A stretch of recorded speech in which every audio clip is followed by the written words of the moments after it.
वाहिगुरू जी का खालसा वाहिगुरू जी की फतेह। बड़ा कुछ मैं सुन रहा देख रहा, बड़ा कूड़ प्रचार ते नफरत फैलाई जा रही है मेरे खिलाफ, तो मैं सब कुछ पी रहा इस करके भी एक सांझी लड़ाई ते एक संघर्ष जो असी विढ़िया साडे मोर्चे नूं कोई ढाह ना लगे। पर हुण जिस पड़ाव ते आ गए हैं ना, हुण कुछ गल्लां करनियां बड़ियां जरूरी आ। पहली गल तां इह 26 तरीक तो पहलां जिहड़ी रात सी, उस रात नूं साडे नौजवानां ने ते होर बई कई बंदियां ने स्टेज ते जाके आपदा रोस प्रगट किया। किसान आगूआं कोले इह गल कही भी तुसीं सानूं इत्थे 26 तरीक दा दिल्ली अंदर परेड करन वास्ते सद्दा दिता सी। बार-बार स्टेजां तो बड़ियां वड्डियां गल्लां, बड़े वड्डे ऐलान कीते सी, ते हुण जदों असीं इत्थे आ गए आ लास्ट मोमेंट ते तुसीं ओह रूट जो सरकार ने फाइनल किया उत्थे सानूं लिजाण नूं या उत्थे जाण नूं कह रहे हो, सो ये सानूं मंजूर नहीं आ। सिचुएशन उत्थे इहो जी बन गई कि साडे आगू उत्थों किनारा कर गए। उदों बाद उत्थों होर भी बंदे आए, वो भी किनारा कर गए। फिर मैनू सुनेहा भेजिया निहंग सिंह जथेबंदियां दे जिहड़े साडे बाबा जी सी, उन्होंने कहा भी सिचुएशन इत्थे गर्मा गर्मी हो गई है ते आओ। जदों मैं स्टेज ते पहुंचिया उदों सारी संगत नूं मैं जाके गल्लां समझाइयां और आगूआं दे साडे किसान आगूआं दे हक च गल्लां कीतियां भी ये साडे बजुर्ग आ, उन्हां ते बहुत वड्डा प्रैशर आ, सानूं समझना पऊगा, साझा फैसला लेना पऊगा। उदे रात दी मेरी स्पीच देख लो, यही गल होई भी साझा फैसला लो, संगत दे समझ दे हिसाब नाल फैसला लो। जिहड़ा संगत दे समझ नाल फैसला लिया जाऊगा वो गलत नहीं हो सकदा, क्योंकि संगत दे करके ही मोर्चा, संगत दे करके ही असीं इत्थे खड़े आ। पर उस दिन आगूआं दी गल इह समझ च नहीं आई।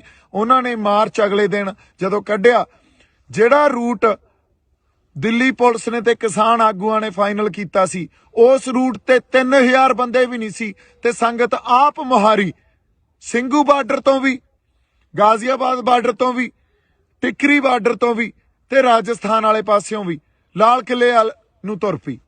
हुण इत्थे किसे दी अगवाही च नहीं, आप महारी एक वहन जिहड़ा लाल किले वल नूं वह गया ते उधर नूं तुर पे।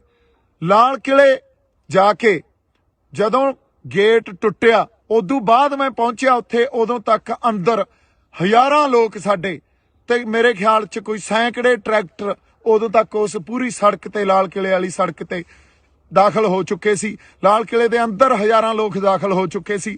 मैं उस पूरी सड़क ते भज के गया अंदर जाके जदों देखिया उत्थे साडा कोई किसान आगू नहीं, कोई होर इहो जिहा बंदा नहीं जिन्हां ने बड़ियां गर्म गल्लां स्टेजां तो ते होर लाइव हो के कीतियां भी असीं तां दिल्ली दे अंदर दिल्ली दी जिहड़ा धौण ते गोडा रखांगे, बड़ा कुछ कहा गया। पर उत्थे मौके ते कोई नहीं। जदों कोई नहीं तां एक कल्ला मैं संगत ने जदों देखिया ते मैनूं खिच के उत्ते लै गए भी बाई उत्ते साडे बंदे आ ते चलो चल गए।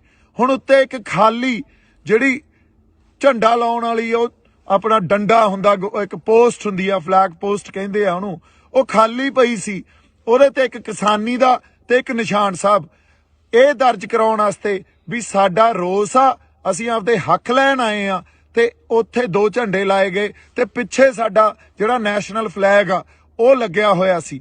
ਇਹ ਗੱਲ ਜਦੋਂ ਅਸੀਂ ਸਮਝਦੇ ਆ, ਅੱਛਾ ਕਿਸੇ ਦੇ ਮਨ 'ਚ ਕੋਈ ਡਰ ਨਹੀਂ, ਕੋਈ ਭੈ ਨਹੀਂ, ਕਿਉਂ? ਕਿਉਂਕਿ ਕਿਸੇ ਨੇ ਕੋਈ ਗੱਲ ਗਲਤ ਤਾਂ ਕੀਤੀ ਨਹੀਂ, ਨਾ ਉੱਥੇ ਕੋਈ ਹਿੰਸਾ ਕੀਤੀ, ਨਾ ਕਿਸੇ ਪਬਲਿਕ ਪ੍ਰੋਪਰਟੀ ਨੂੰ ਅਸੀਂ ਡਿਸਟਰੋਏ ਕੀਤਾ ਜਾਂ ਉਹਨਾਂ ਨੂੰ ਨੁਕਸਾਨ ਪਹੁੰਚਾਇਆ, ਨਾ ਕਿਸੇ ਬੰਦੇ ਨੂੰ ਅਸੀਂ ਮਾਰਿਆ ਕੁੱਟਿਆ, ਨਾ ਸਾਡੇ ਬੰਦੇ ਤੇ ਕੋਈ ਇਹੋ ਜੀ ਗੱਲ ਹੋਈ ਵੀ ਕੋਈ ਫੱਟੜ ਹੋ ਗਿਆ ਹੋਵੇ ਜਾਂ ਸਾਡੇ ਬੰਦੇ ਤੇ ਕੋਈ ਕਿਸੇ ਨੇ ਡੰਡੇ ਚਲਾਏ। ਹੁਣ ਬੜਾ ਜਾਬਤੇ 'ਚ ਰਹਿ ਕੇ ਅਸੀਂ ਸਾਰੀਆਂ ਗੱਲਾਂ ਕੀਤੀਆਂ, ਕੋਈ ਭੈ ਨਹੀਂ, ਜਾਹੋ ਜਲਾਲ ਵੀ ਦੇਖੋ ਅਸੀਂ ਆਪਦਾ ਰੋਸ, ਆਪਦੇ ਹੱਕ ਲੈਣ ਆਏ ਆ ਤੇ ਸਰਕਾਰ ਨੂੰ ਦਿਖਾ ਰਹੇ ਆ ਵੀ ਅੱਜ ਸਾਡੇ ਹੱਕ ਸਾਨੂੰ ਦਿੱਤੇ ਜਾਣ, ਇਹਨਾਂ ਗੱਲਾਂ ਤੇ ਗੌਰ ਕੀਤਾ ਜਾਵੇ। ਕਿਉਂਕਿ ਪਿਛਲੇ 6 ਮਹੀਨਿਆਂ ਤੋਂ ਜਿਸ ਤਰ੍ਹਾਂ ਦਾ ਜੋ ਸਰਕਾਰ ਨੇ ਆਪਦਾ ਰਵੱਈਆ ਸਾਡੇ ਤਰਫ ਦਿਖਾਇਆ ਉਹ ਬਹੁਤ ਹੀ ਆਪਾਂ ਕਹਿ ਲਈਏ ਵੀ ਚੰਗਾ ਨਹੀਂ ਆ। ਉਹ ਤਾਂ ਸਾਡੀ ਬਾਰ-ਬਾਰ ਬੇਇੱਜ਼ਤੀ ਕਰਦੇ ਰਹੇ। ਹੁਣ ਉੱਥੇ 2 ਝੰਡੇ ਲਾਏ ਗਏ, ਝੰਡਾ ਲਾਉਣ ਤੋਂ ਬਾਅਦ ਨਿਸ਼ਾਨ ਸਾਹਿਬ ਤੇ ਕਿਸਾਨੀ ਦਾ ਝੰਡਾ ਤੇ ਪਿੱਛੇ ਸਾਡਾ ਨੈਸ਼ਨਲ ਫਲੈਗ ਲੱਗਿਆ। ਇਹ ਜਿਹੜੀ ਇਹ ਡਾਈਵਰਸਿਟੀ ਆ, ਜਿਹਨੂੰ ਅਸੀਂ ਡਾਈਵਰਸਿਟੀ ਕਹਿੰਦੇ ਆ, ਇਹਨੂੰ ਸਾਨੂੰ ਸਮਝਣਾ ਚਾਹੀਦਾ। ਇੱਕ ਪਾਸੇ ਸਾਡਾ ਨੈਸ਼ਨਲ ਫਲੈਗ ਆ, ਦੂਜੇ ਪਾਸੇ ਨਿਸ਼ਾਨ ਸਾਹਿਬ ਆ, ਤੀਜੇ ਪਾਸੇ ਸਾਡਾ ਜਿਹੜਾ ਕਿਸਾਨੀ ਦਾ ਝੰਡਾ, ਤੇ ਇਹਨਾਂ ਤਿੰਨਾਂ ਝੰਡਿਆਂ ਦੇ ਅਧੀਨ ਨਿਸ਼ਾਨ ਸਾਹਿਬ ਦੀ ਅਗਵਾਈ 'ਚ ਤੇ ਸਾਡਾ ਨੈਸ਼ਨਲ ਫਲੈਗ, ਉਦੋਂ ਬਾਅਦ ਕਿਸਾਨੀ ਦਾ ਝੰਡਾ, ਇਹਨਾਂ ਤਿੰਨਾਂ ਦੀ ਅਗਵਾਈ 'ਚ ਇਹ ਜਿਹੜਾ ਕਿਸਾਨੀ ਸੰਘਰਸ਼ ਲੜਿਆ ਜਾ ਰਿਹਾ। ਕੋਈ ਉੱਥੇ ਤੁਸੀਂ ਦੇਖੋ ਮੈਦਾਨ 'ਚ ਵੀ ਲਾਲ ਕਿਲੇ ਦੇ ਕੋਈ ਉੱਥੇ ਨਿਸ਼ਾਨ ਸਾਹਿਬ ਚੱਕੀ ਫਿਰਦਾ, ਕੋਈ ਉੱਥੇ ਆਪਦਾ ਕਿਸਾਨੀ ਵਾਲਾ ਝੰਡਾ ਚੱਕੀ ਫਿਰਦਾ, ਕੋਈ ਉੱਥੇ ਤਿਰੰਗਾ ਚੱਕੀ ਫਿਰਦਾ। ਸੋ ਇਹ ਜਿਹੜੀ ਵੰਨ ਸਵੰਨਤਾ ਨਾ, ਇਹਨੂੰ ਰਿਸਪੈਕਟ ਦਿਓ, ਇਹਨੂੰ ਐਕਸੈਪਟ ਕਰੋ, ਇਹਨੂੰ ਸਮਝਣ ਦੀ ਕੋਸ਼ਿਸ਼ ਕੀਤੀ ਜਾਣੀ ਚਾਹੀਦੀ ਆ। ਤੇ ਜੇ ਤੁਸੀਂ ਕਹੋ ਵੀ ਇਹ ਗੱਲ ਕਰਕੇ ਮੈਂ ਗਦਾਰ ਹੋ ਗਿਆ, ਤਾਂ ਫਿਰ ਉੱਥੇ ਜਿਹੜੇ 3-5 ਲੱਖ ਬੰਦੇ ਬੈਠੇ ਸੀ ਉਹ ਵੀ ਗਦਾਰ ਹੋ ਗਏ, ਫਿਰ ਤਾਂ ਸਾਰੇ ਹੀ ਗਦਾਰ ਹੋ ਗਏ। ਇਹ ਗੱਲਾਂ ਨੂੰ ਤੁਸੀਂ ਇੱਕ ਬੰਦੇ ਤੇ ਥੋਪ ਦੋਗੇ ਤੇ ਉਸ ਬੰਦੇ ਨੂੰ ਤੁਸੀਂ ਗਦਾਰੀ ਦਾ ਸਰਟੀਫਿਕੇਟ ਵੰਡ ਦੋਗੇ। ਮੈਨੂੰ ਲੱਗਦਾ ਤੁਹਾਨੂੰ ਸ਼ਰਮ ਆਉਣੀ ਚਾਹੀਦੀ ਹੈ ਇਹੋ ਜਿਹੀਆਂ ਗੱਲਾਂ ਕਰਦੇ ਹੋਏ। ਜੇ ਕਿਤੇ ਸਾਡੀ ਕਿਸਾਨ ਲੀਡਰਸ਼ਿਪ ਜਾਂ ਹਰ ਬੰਦਾ ਉੱਤੇ ਸਟੈਂਡ ਲੈ ਜਾਂਦਾ, ਖੜ ਜਾਂਦਾ, ਕਹਿੰਦਾ ਦੇਖੋ ਸਾਡੇ ਕਿਸਾਨਾਂ ਨੇ ਕੀ ਕਰ ਦਿਖਾਇਆ, ਤੇ ਜੇ ਇਹਨਾਂ ਕਿਸਾਨਾਂ ਦੇ ਹੱਕ ਨਾ ਦਿਓਗੇ ਇਹ ਕਿਸਾਨ ਕੁਝ ਵੀ ਕਰ ਸਕਦੇ ਆ, ਕਿੱਡਾ ਵੱਡਾ ਪ੍ਰੈਸ਼ਰ ਪੈਣਾ ਸੀ ਸਰਕਾਰ ਤੇ। ਪਰ ਨਹੀਂ, ਸਾਡੇ ਬੰਦਿਆਂ ਨੇ ਤਾਂ ਮੈਨੂੰ ਗਦਾਰੀ ਦਾ ਸਰਟੀਫਿਕੇਟ ਵੰਡਤਾ। ਹੁਣ ਤੁਸੀਂ ਇਹ ਗੱਲਾਂ ਨੂੰ ਜਦੋਂ ਸਮਝਦੇ ਹੀ ਨਹੀਂ ਹੋ, ਫਿਰ ਤੁਸੀਂ ਕਹਿ ਰਹੇ ਹੋ ਵੀ ਅਸੀਂ ਇੱਕ ਆ। ਕਿਹੜਾ ਇੱਕ ਆ? ਉਦੋਂ ਦਾ ਮੈਂ ਉਹਦੇ ਰਾਤ ਨੂੰ ਵੀ ਜਿਹੜੀ ਸਪੀਚ ਦਿੱਤੀ, ਲਾਈਵ ਸੈਸ਼ਨ ਵੀ ਕੀਤਾ, ਉਹਦੇ 'ਚ ਵੀ ਇਹੀ ਗੱਲ ਕੀਤੀ ਵੀ ਸਾਂਝੇ ਫੈਸਲੇ ਲਓ ਤੇ ਏਕਾ ਰੱਖੋ। ਸਾਂਝਾ ਫੈਸਲਾ ਲਓਗੇ, ਸੰਗਤ ਦੀ ਸਮਝ ਦੇ ਹਿਸਾਬ ਨਾਲ ਫੈਸਲਾ ਲਓਗੇ, ਉਹ ਫੈਸਲਾ ਠੀਕ ਹੀ ਠੀਕ ਆ। ਪਰ ਇਹ ਗੱਲ ਕਦੇ ਨਹੀਂ ਵਿਚਾਰੀ ਗਈ। ਉਲਟਾ ਜਦੋਂ ਸੰਗਤ ਆਪ ਮੁਹਾਰੀ ਹੋ ਕੇ ਤੁਰ ਪਈ ਤਾਂ ਉਸ ਵੇਲੇ ਇੱਕ ਬੰਦੇ ਨੂੰ ਲੱਭ ਕੇ ਉਹਨੂੰ ਕਸੂਰਵਾਰ ਠਹਿਰਾ ਕੇ ਆ ਕੇ ਇਹਨੇ ਕਿਸਾਨੀ ਸੰਘਰਸ਼ ਨੂੰ ਢਾਹ ਲਾਇਆ। ਬਈ ਕਿਹੜਾ ਢਾਹ ਲਾਇਆ ਦੱਸੋ? 26 ਤਰੀਕ ਤੋਂ ਬਾਅਦ ਜਦੋਂ ਸੰਗਤ ਫੈਸਲਾ ਕਰਕੇ ਆਈ ਹੋਵੇ ਵੀ ਅਸੀਂ ਦਿੱਲੀ ਦੇ ਅੰਦਰ ਜਾ ਕੇ ਰੋਸ ਮਾਰਚ ਕਰਨਾ, ਕਿਉਂਕਿ ਉਹ ਫੈਸਲਾ ਤੁਸੀਂ ਉਹ ਦਿੱਤਾ ਸੀ ਤੇ ਬਾਅਦ 'ਚ ਤੁਸੀਂ ਬਦਲ ਗਏ। ਸੰਗਤ ਨੇ ਤਾਂ ਆਪਦਾ ਫੈਸਲਾ ਉਹਦੇ ਤੇ ਕਰ ਲਿਆ ਸੀ ਵੀ ਹਾਂ ਅਸੀਂ ਦਿੱਲੀ ਦੇ ਅੰਦਰ ਜਾ ਕੇ ਰੋਸ ਮਾਰਚ ਕਰਨਾ, ਤੇ ਉੱਥੇ ਲੱਖਾਂ ਲੋਕ ਕਿਸੇ ਇੱਕ ਬੰਦੇ ਦੇ ਕਹਿਣੇ 'ਚ ਨਹੀਂ ਹੋ ਸਕਦੇ। ਜੇ ਕਿ ਲੱਖਾਂ ਲੋਕ ਮੇਰੇ ਕਹਿਣੇ 'ਚ ਮੈਂ ਭੜਕਾਤੇ, ਫਿਰ ਤੁਹਾਡੇ ਕਾਹਦੇ, ਤੁਸੀਂ ਕਾਹਦੇ ਲੀਡਰ ਰਹਿ ਗਏ? ਫਿਰ ਤਾਂ ਸਾਰਾ ਕੈਡਰ ਹੀ ਮੇਰਾ। ਕਿਹੋ ਜਿਹੀਆਂ ਤੁਸੀਂ ਇੱਕ ਦਿਨ ਪਹਿਲਾਂ ਇਹ ਕਹਿੰਦੇ ਹੋ ਵੀ ਦੀਪ ਸਿੱਧੂ ਦੀ ਕੋਈ ਕੰਟਰੀਬਿਊਸ਼ਨ ਨਹੀਂ ਆ, ਦੂਜੇ ਦਿਨ ਇਹ ਕਹਿੰਦੇ ਹੋ ਦੀਪ ਸਿੱਧੂ ਮਗਰ ਲਾ ਕੇ ਲੈ ਗਿਆ ਬੰਦਿਆਂ ਨੂੰ। ਮੈਨੂੰ ਸਮਝ ਨਹੀਂ ਆਉਂਦੀ ਤੁਸੀਂ ਗੱਲਾਂ ਕੀ ਕਰ ਰਹੇ ਹੋ। ਹਜੇ ਤੱਕ ਤੁਹਾਨੂੰ ਏਕੇ ਦੀ ਸਮਝ ਨਹੀਂ ਆਈ, ਹਜੇ ਤੱਕ ਤੁਸੀਂ ਇੱਕ ਦੂਜੇ ਦੀਆਂ ਲੱਤਾਂ ਖਿੱਚਦੇ ਹੋ, ਹਜੇ ਤੱਕ ਤੁਸੀਂ ਤੌਹਮਤਾਂ ਲਾਈ ਜਾਂਦੇ ਹੋ। ਦੂਜੀ ਗੱਲ, ਜਦੋਂ ਇਹ ਗੱਲ ਕਰਨੀ ਬੜੀ ਜ਼ਰੂਰੀ ਆ, ਮੈਨੂੰ ਆਰਐਸਐਸ ਦਾ ਬੀਜੇਪੀ ਦਾ ਬੰਦਾ ਕਹਿ ਰਹੇ ਹੋ, ਲਾਲ ਕਿਲੇ ਤੇ ਨਿਸ਼ਾਨ ਸਾਹਿਬ ਤੇ ਕਿਸਾਨੀ ਦਾ ਝੰਡਾ ਕੋਈ ਆਰਐਸਐਸ ਦਾ ਬੀਜੇਪੀ ਦਾ ਬੰਦਾ ਲਾਊਗਾ?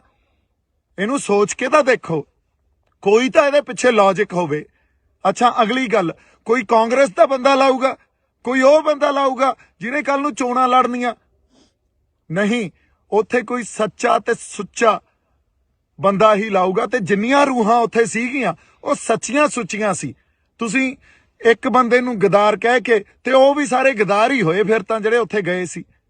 ਕਿੱਡੀ ਵੱਡੀ ਤੁਸੀਂ ਇਹ ਜਿਹੜੀ ਆਪਾਂ ਕਹਿ ਲਈਏ ਵੀ ਤੁਹਾਡੀ ਬਦਨੀਤੀ ਸਾਹਮਣੇ ਆ ਰਹੀ ਹੈ ਇਸ ਗੱਲ ਤੋਂ।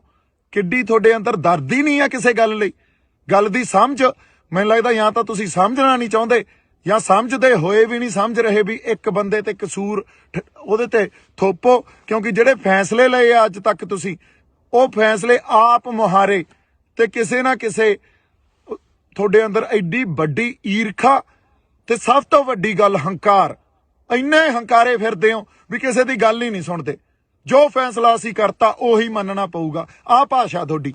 ਹੁਣ ਤੁਸੀਂ ਦੇਖੋ, ਇਹ ਭਾਸ਼ਾ ਨਾਲ, ਇਹ ਤਾਂ ਸਰਕਾਰ ਦੀ ਭਾਸ਼ਾ ਹੁੰਦੀ ਆ, ਫਿਰ ਤੁਹਾਡੇ ਤੇ ਸਰਕਾਰ 'ਚ ਤਾਂ ਕੋਈ ਫਰਕ ਹੀ ਨਹੀਂ ਰਹਿ ਗਿਆ। ਇਹੀ ਗੱਲਾਂ ਸਰਕਾਰ ਕਰਦੀ ਆ, ਇਹੀ ਤੁਸੀਂ ਕਰੀ ਜਾਂਦੇ ਹੋ। ਜੇ ਐਂ ਚੱਲਦਾ ਰਿਹਾ ਤਾਂ ਕੋਈ ਵੀ ਨੌਜਵਾਨ ਬੰਦਾ ਕੱਲ ਨੂੰ ਉੱਠ ਕੇ ਆਪਦੇ ਲੋਕਾਂ ਲਈ ਜਜ਼ਬਾਤਾਂ ਦੇ ਆਧਾਰ ਤੇ ਨਹੀਂ ਲੜੂਗਾ। ਕੋਈ ਨਹੀਂ ਆਊਗਾ। ਤੁਸੀਂ ਤਾਂ ਅਗਲੇ ਨੂੰ ਖੁੱਡੇ ਲੈਣ ਵਾੜ ਦਿੰਦੇ ਹੋ, ਤੁਸੀਂ ਤਾਂ ਗਦਾਰੀ ਦਾ ਸਰਟੀਫਿਕੇਟ ਵੰਡ ਦਿੰਦੇ ਹੋ। ਫਿਰ ਕਿਹਨੇ ਲੜਨਾ ਆ ਕੇ? ਫਿਰ ਸਾਰਾ ਸਿਸਟਮ ਜੋ ਸਰਕਾਰਾਂ ਚਲਾਉਂਦੀਆਂ ਉਵੇਂ ਹੀ ਚੱਲੂਗਾ, ਤੇ ਜਾਂ ਤੁਹਾਡੇ ਹੱਥਾਂ 'ਚ ਆ ਜਾਂਦਾ ਤੁਸੀਂ ਚਲਾਉਣੇ, ਉਵੇਂ ਹੀ ਚੱਲੂਗਾ। ਇੱਥੇ ਤਾਂ ਪਰਿਵਾਰਵਾਦ ਹੀ ਰਹੂ, ਜਾਂ ਜਿਹੜੇ ਲੀਡਰ ਬਣਦੇ ਆ, ਜਿਹੜੇ ਬਣੇ ਹੋਏ ਆਲਰੇਡੀ, ਉਹਨਾਂ ਦੇ ਗਾਂ ਬੱਚੇ ਲੀਡਰ ਬਣ ਜਾਂਦੇ ਆ। ਇੱਥੋਂ ਕੋਈ ਸਾਡੇ ਵਰਗਿਆਂ 'ਚ ਉੱਠ ਕੇ ਤਾਂ ਆ ਕੇ ਅਸੀਂ ਲੀਡਰ ਬਣ ਤਾਂ ਆਏ ਵੀ ਨਹੀਂ, ਪਰ ਸੱਚੀਆਂ ਤੇ ਸੁੱਚੀਆਂ ਗੱਲਾਂ ਵੀ ਨਹੀਂ ਕਰ ਸਕਦੇ। ਤੁਸੀਂ ਇਹ ਗੱਲ ਨੂੰ ਸਟੈਂਡ ਤਾਂ ਕੀ ਲੈਣਾ ਸੀ? ਜੋ ਉਦੋਂ ਸਾਡੀ ਸੰਗਤ ਨੇ ਕਰ ਦਿਖਾਇਆ। ਉਲਟਾ ਤੁਸੀਂ ਇੱਕ ਬੰਦੇ ਨੂੰ ਲੱਭ ਕੇ ਉਹਦੇ ਉਲਟ ਹੋ ਗਏ, ਉਹਦੇ ਤੇ ਸਭ ਕੁਝ ਮੜਤਾ ਤੇ ਉਹਨੂੰ ਗਦਾਰ ਕਹਿਤਾ। ਉਹ ਭਲੇ ਲੋਕੋ, ਤੁਹਾਨੂੰ ਉਸ ਦਿਨ ਨੂੰ ਸੈਲੀਬ੍ਰੇਟ ਕਰਨਾ ਚਾਹੀਦਾ ਸੀ। ਜੇ 26 ਨਵੰਬਰ ਨੂੰ ਅਸੀਂ ਜਦੋਂ ਬੈਰੀਕੇਡ ਭੰਨੇ ਸੀ ਸ਼ੰਭੂ ਬਾਰਡਰ ਤੋਂ ਚੱਲ ਕੇ, ਉਦੋਂ ਸਰਕਾਰ ਜਗਾਈ ਸੀ ਨਾ, ਤਾਂ 26 ਜਨਵਰੀ ਨੂੰ ਵੀ ਅਸੀਂ ਸਰਕਾਰ ਜਗਾਈ ਸੀ।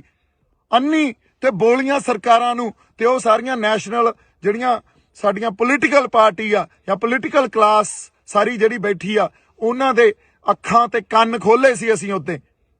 ਤੁਹਾਨੂੰ ਇਹਨਾਂ ਗੱਲਾਂ ਦੀ ਸਮਝ ਹੀ ਨਹੀਂ ਆ। ਤੁਹਾਨੂੰ ਸਟੈਂਡ ਲੈਣਾ ਚਾਹੀਦਾ ਸੀ। ਦੀਪ ਸਿੱਧੂ ਨੇ ਕਿਸੇ ਮੋਰਚੇ ਨੂੰ ਢਾਹ ਨਹੀਂ ਲਾਈ ਆ। ਦੀਪ ਸਿੱਧੂ ਕਦੇ ਵੀ, ਹੁਣ ਵੀ ਸਿੰਘੂ ਦੇ ਕੋਲੇ ਹੀ ਖੜੇ ਆ, ਹਜੇ ਵੀ ਨਹੀਂ ਭੱਜੇ। ਤੁਸੀਂ ਇੱਕ ਹੋਰ ਗੱਲ ਕੀਤੀ ਆ ਕਿ ਦੀਪ ਸਿੱਧੂ ਮੋਟਰਸਾਈਕਲ ਲੈ ਕੇ ਭੱਜ ਗਿਆ। ਮੈਂ ਟਰੈਕਟਰ ਤੇ ਬੈਠ ਕੇ ਉੱਥੋਂ ਲਾਈਵ ਕੀਤਾ। ਉਦੋਂ ਬਾਅਦ ਕੁਝ ਬੰਦੇ ਜਿਹੜੇ ਯੂਨੀਅਨ ਦੇ ਬੰਦੇ ਸੀ, ਫਿਰ ਕਿਸਾਨ ਯੂਨੀਅਨ ਦੇ, ਉਹਨਾਂ ਨੇ ਆ ਕੇ ਇਹ ਕਿਹਾ ਵੀ ਇਸ ਬੰਦੇ ਨੇ ਸਾਰੀ ਹਿੰਸਾ ਕੀਤੀ ਆ। ਕਿਹੜੀ ਹਿੰਸਾ ਕੀਤੀ ਆ? ਕੋਈ ਬੰਦਾ ਮਰਿਆ, ਕੋਈ ਫੱਟੜ ਹੋਇਆ?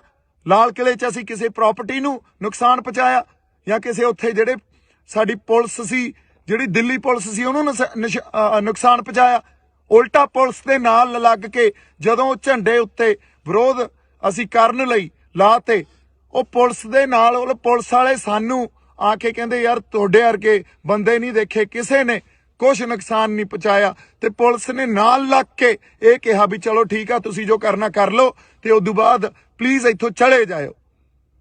ਹੁਣ ਅਗਲੀ ਗੱਲ, ਮੋਟਰਸਾਈਕਲ ਲੈ ਕੇ ਭੱਜਿਆ। ਉਹ ਜਦੋਂ ਮੈਂ ਲਾਈਵ ਕੀਤਾ ਟਰੈਕਟਰ ਤੇ ਬਹਿ ਕੇ, ਕੁਝ ਬੰਦੇ ਕਿਸੇ ਖਾਸ ਕਿਸਾਨ ਯੂਨੀਅਨ ਦੇ ਜਿਹੜੇ ਸੀਗੇ, ਉਹਨਾਂ ਨੇ ਇਹ ਗੱਲ ਕਹੀ ਵੀ ਇਸ ਬੰਦੇ ਨੇ ਹਿੰਸਾ। ਕਿਹੜੀ ਹਿੰਸਾ ਭੜਕਾਈ ਆ? ਦੱਸੋ ਤਾਂ ਸਹੀ। ਕੋਈ ਬੰਦਾ ਮਰਿਆ ਹੋਵੇ, ਕਿਸੇ ਦੀਆਂ ਲੱਤਾਂ ਟੁੱਟੀਆਂ ਹੋਣ, ਕਿਸੇ ਦੇ ਮੋਢੇ, ਕਿਸੇ ਦੀਆਂ ਬਾਹਾਂ ਟੁੱਟੀਆਂ ਹੋਣ ਯਾਰ। ਸੋ ਐਨੀਵੇਜ਼ ਉਹਨਾਂ ਨੇ ਇਹ ਗੱਲ ਕੀਤੀ। ਹੋਰ 4-5 ਬੰਦੇ ਆ ਗਏ ਤੇ ਸਾਡੇ ਬੰਦਿਆਂ ਨੇ ਜਿਹੜੇ ਉੱਥੇ, ਕੁਝ ਮੈਨੂੰ ਤਾਂ ਜਾਣਦੇ ਵੀ ਨਹੀਂ, ਮੈਂ ਤਾਂ ਇਕੱਲਾ ਫਿਰਦਾ ਸੀ। ਜਦੋਂ ਲਾਲ ਕਿਲੇ ਤੋਂ ਉਹ ਅਸੀਂ ਦੋਨੇ ਝੰਡੇ ਉੱਤੇ ਲਾ ਕੇ ਥੱਲੇ ਆਏ ਆ, ਲੋਕਾਂ ਨੇ ਹੱਥਾਂ ਤੇ ਚੱਕ ਲਿਆ। ਲੋਕਾਂ ਨੇ ਕਿਹਾ ਬਾਈ ਟਰੈਕਟਰ ਤੇ ਖੜਾ ਹੋ ਕੇ ਬੋਲ ਕੁਛ। ਉੱਥੋਂ ਵੀ ਟਰੈਕਟਰ ਤੇ ਖੜੇ ਹੋ ਕੇ ਮੈਂ ਇਹੀ ਗੱਲ ਕੀਤੀ ਵੀ ਸਾਡੇ ਆਗੂਆਂ ਨੂੰ, ਸਤਿਕਾਰਯੋਗ ਆਗੂਆਂ ਨੂੰ ਬੇਨਤੀ ਆ ਵੀ ਆ ਕੇ ਕੋਈ ਪ੍ਰੋਗਰਾਮ ਦੇਣ। ਜੇ ਇੱਥੇ ਬਹਿਣਾ ਕਿ ਵਾਪਸ ਜਾਣਾ ਸਾਨੂੰ ਦੱਸਣ। ਤੇ ਉਦੋਂ ਬਾਅਦ ਕਿਸੇ ਨੇ ਕੋਈ ਕੰਟੈਕਟ ਨਹੀਂ ਕੀਤਾ।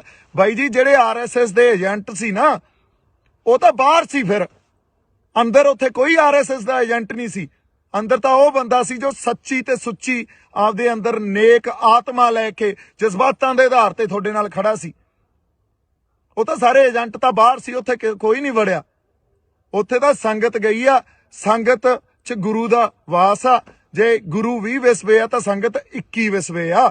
ਸੰਗਤ ਦੇ ਫੈਸਲਿਆਂ ਨੂੰ ਪਛਾਣੋ, ਸੰਗਤ ਦੇ ਫੈਸਲਿਆਂ ਨੂੰ ਤੁਸੀਂ ਦੇਖੋ, ਮਹਿਸੂਸ ਕਰੋ। ਹਜੇ ਵੀ ਟਾਈਮ ਆ ਤੁਹਾਡੇ ਕੋਲੇ।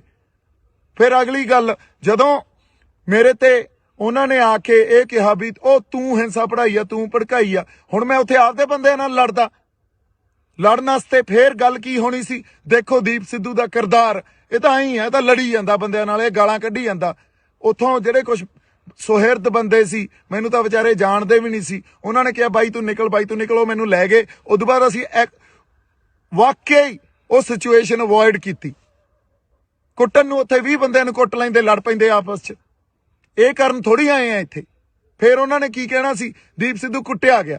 ਕਿਉਂਕਿ ਤੁਹਾਨੂੰ ਤਾਂ ਇੱਕ ਖਬਰ ਚਾਹੀਦੀ ਆ, ਉਹ ਖਬਰ ਨੂੰ ਤੁਸੀਂ ਵਾਰ-ਵਾਰ ਦੇਖੋਗੇ, ਵਾਰ-ਵਾਰ ਦੇਖੋਗੇ। ਇਹ ਤਾਂ ਸਾਡੀ ਮਾਨਸਿਕਤਾ ਰਹਿ ਗਈ ਯਾਰ। ਕਿੱਥੇ ਬੈਠੇ ਆ ਅਸੀਂ ਆਪਦੀ ਹੋਂਦ ਦੀ ਲੜਾਈ ਲੜ ਰਹੇ ਆ।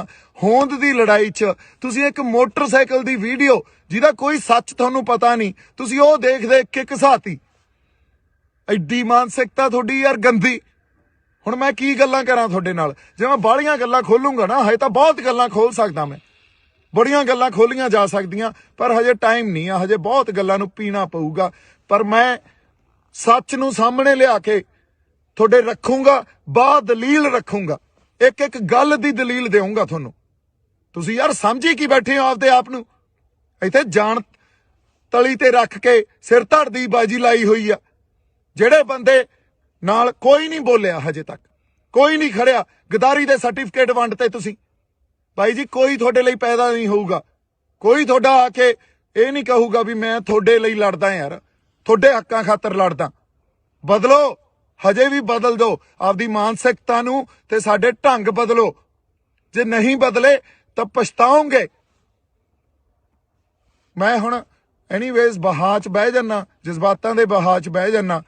ਆਪਾਂ ਉਹਦੇ ਰਾਤ ਨੂੰ ਜਿਹੜੇ ਸਟੇਜ ਤੇ ਬੰਦੇ 25 ਤਰੀਕ ਦੀ ਰਾਤ ਨੂੰ ਸਟੇਜ ਤੇ ਮੌਜੂਦ ਸੀ ਨਾ, ਉਹਨਾਂ ਨੂੰ ਪੁੱਛਿਓ, ਉਹਨਾਂ ਨੂੰ ਦੀਪ ਸਿੱਧੂ ਦਾ ਕਿਰਦਾਰ ਪੁੱਛਿਓ। ਦੀਪ ਸਿੱਧੂ ਦਾ ਕਿਰਦਾਰ, ਸਰਕਾਰ ਤਾਂ ਅੱਜ ਮੇਰੇ ਪਿੱਛੇ, ਮੈਂ ਤੁਹਾਨੂੰ ਇੱਕ ਗੱਲ ਦੱਸ ਦਿੰਨਾ, ਸਰਕਾਰ ਨੇ ਮੇਰੇ ਪਿੱਛੇ ਬੰਦੇ ਲਾ ਦੇਣੇ ਆ ਵੀ ਕਿਸੇ ਵੀ ਢੰਗ 'ਚ ਇਹਨੂੰ ਮਾਰੋ। ਮੈਂ ਫੇਰ ਖੜਾ, ਤੁਸੀਂ ਗਦਾਰ ਦਾ ਸਰਟੀਫਿਕੇਟ ਦੇਈ ਜਾਂਦੇ ਹੋ, ਮੈਂ ਫੇਰ ਖੜਾ। ਔਰ ਬਹੁਤ ਕੁਝ ਪੀ ਬੈਠਾ ਹਜੇ ਅੰਦਰ। ਜੇ ਮੈਂ ਕਿਤੇ ਪਰਤਾਂ ਫਰੋਲਣ ਤੇ ਆ ਗਿਆ ਨਾ, ਤੇ ਇਹ ਸਾਰਾ ਕੁਝ ਖੋਲਣ ਤੇ ਆ ਗਿਆ, ਜਿਹੜੇ ਗੁੱਜੇ ਭੇਦ ਹੁੰਦੇ ਆ, ਤਾਂ ਇੱਥੇ ਭੱਜਿਆਂ ਨੂੰ ਰਾਹ ਨਹੀਂ ਮਿਲਣੇ। ਹੁਣ ਇੱਕ ਹੋਰ ਗੱਲ, ਇਹ ਗੱਲ ਮੈਂ ਡਾਇਲੌਗ 'ਚ ਨਹੀਂ ਬੋਲੀ ਸੀ, ਇਹ ਗੱਲ ਯਾਦ ਰੱਖਿਓ। ਭੱਜਣ ਵਾਲੇ ਨੂੰ ਧਰਤੀ ਚਾਹੀਦੀ ਹੁੰਦੀ ਆ ਤੇ ਉੱਡਣ ਵਾਲੇ ਨੂੰ ਅਸਮਾਨ, ਤੇ ਮੈਨੂੰ ਇਹ ਦੋਵੇਂ ਚਾਹੀਦੇ ਆ। ਹੁਣ ਇਹ ਜਿੱਥੇ ਵੀ ਮਿਲਣਗੇ, ਜਿਵੇਂ ਵੀ ਮਿਲਣਗੇ, ਮੈਂ ਛੱਡਣੇ ਨਹੀਂ ਆ, ਯਾਦ ਰੱਖਿਓ ਇਹ ਗੱਲ। ਐਨੀਵੇਜ਼ ਜਜ਼ਬਾਤੀ ਬੰਦਾ ਮੈਂ, ਕਰਾਂਗੇ ਗੱਲ, ਆਪਾਂ ਹੋਰ ਗੱਲਾਂ ਕਰਾਂਗੇ। ਤੁਸੀਂ ਏਕਾ ਬਣਾਈ ਰੱਖੋ। ਅਸੀਂ ਹੁਣ ਵੀ, ਸਾਡਾ ਸਾਂਝਾ ਮਕਸਦ ਆ, ਅਸੀਂ ਜਿੱਤਣਾ, ਇਸ ਮੋਰਚੇ ਨੂੰ ਜਿੱਤਣਾ। ਏਕਾ ਬਣਾਈ ਰੱਖੋ। ਹਜੇ ਬੜਾ ਕੁਝ ਪੀਣਾ ਪਊਗਾ, ਪੀ ਰਹੇ ਆ। ਟਾਈਮ ਆਊਗਾ ਜਦੋਂ ਸਾਰੀਆਂ ਗੱਲਾਂ ਕੀਤੀਆਂ ਜਾਣਗੀਆਂ। ਜੇ ਕਿਤੇ ਹੁਣ ਵੀ ਸਟੈਂਡ ਲੈ ਲੈਣ ਤੇ ਉਸ ਮੂਵਮੈਂਟ ਨੂੰ ਇੰਜੋਏ ਕਰਨ, ਜਿਹੜੀ ਇੱਕ ਇਤਿਹਾਸਿਕ ਪਲ ਸੀ ਉਹ, ਜਦੋਂ ਸਾਡੇ ਉੱਥੇ ਦੋ ਨਿਸ਼ਾਨ ਸਾਹਿਬ ਤੇ ਕਿਸਾਨੀ ਦਾ ਝੰਡਾ ਅਸੀਂ ਲਾ ਕੇ ਸਰਕਾਰ ਤੱਕ ਆਪਦੀ ਆਵਾਜ਼ ਸਿੰਬੋਲਿਕਲੀ ਇਹ ਗੱਲ ਦੱਸੀ ਸੀ ਵੀ ਸਾਡੇ ਰੋਸ ਨੂੰ ਤੁਸੀਂ ਦੇਖੋ, ਮਹਿਸੂਸ ਕਰੋ, ਅਸੀਂ ਆਪਦੇ ਹੱਕ ਲੈਣ ਆਏ ਆ। ਆਪਦੀ ਹੋਂਦ ਦੀ ਲੜਾਈ ਲੜੀ ਜਾਂਦੇ ਆ। ਲੱਤਾਂ ਨਾ ਖਿੱਚੋ, ਤੌਮਤਾਂ ਨਾ ਲਾਓ। ਬਹੁਤ ਸਾਰਾ ਪਿਆਰ ਤੇ ਸਤਿਕਾਰ। ਜਿਉਂਦੇ ਵਸਦੇ ਰਹੋ। ਵਾਹਿਗੁਰੂ ਜੀ ਕਾ ਖਾਲਸਾ, ਵਾਹਿਗੁਰੂ ਜੀ ਕੀ ਫਤਿਹ।